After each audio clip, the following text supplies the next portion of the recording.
உறவுகளை இந்த காலை வேளையில் சந்திப்பதில் மற்றற்ற மகிழ்ச்சி அடைகிறேன். அருமை உறவுகளுக்கு வணக்கம்.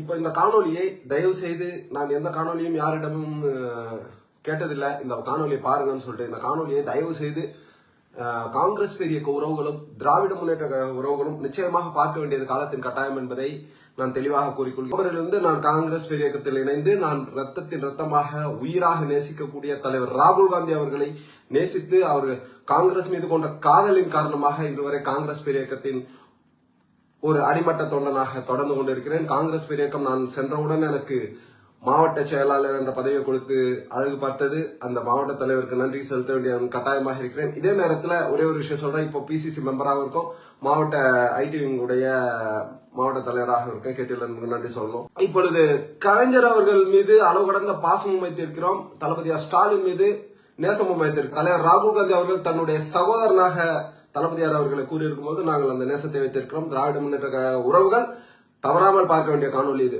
காங்கிரஸ்காரர்கள் உங்கள் அப்பனுக்கு அப்பனிடம் கேட்டு தெரிந்து கொள்ளுங்கள் என்று சொல்லி ஒரு கருத்தை பதிவிட்டார். ரியாலிட்டி என்னன்றத ஒரு விஷயத்தை பகிர வேண்டும் என்பது எனக்கு காலத்தின் கட்டாயமாக தெரிந்தது. காங்கிரஸ்காரர்களாக மட்டுமல்லாமல் நான் சார்ந்திருக்கக்கூடிய கட்சிக்கு பங்கம் விளைவிக்கக்கூடிய அளவிற்கு ஒரு நபர் பேசுகிறார் என்று சொன்னால் அது திமுகவை சார்ந்த சங்கியாக இருந்தாலும் அவருக்கு தக்க பதிலடி கொடுக்க வேண்டும் என்பது எந்த மாற்று கருத்தும் இல்லை.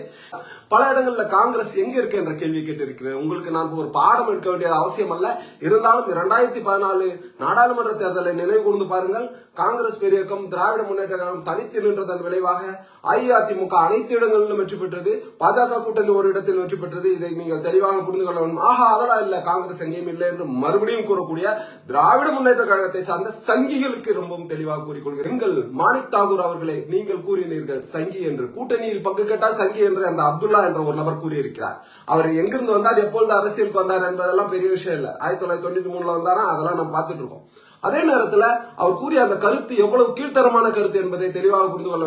RSSஐயும் பாஜகவையும் நெஞ்சுரம் கொண்டு தெளிவாக எதிர்ப்பதில் காங்கிரஸ் பெரிய இயக்கத்தை தவிர வேறு யாரும் இல்லை என்பதை ரொம்ப தெளிவாக கூறிக்கொள்கிறேன். திராவிட முன்னேற்ற கழகம் கூட வாஜ்பாய் ஆட்சியில் அவர்களுடன் கூட்டணியில் இருந்தார்கள். அதையும் நான் இங்கு அடையாளப்படுத்த வேண்டிய கட்டாயமாக இருக்கிறது. இதே நேரத்தில் நம்ம 2019 எல்லாருக்கும் ஞாபகம் இருக்கும், OPS அணி தனியா பிரிஞ்சு போனாங்க. இதுதான் சாப்டர், இதுல வரக்கூடிய முக்கியமான விஷயமே தான்.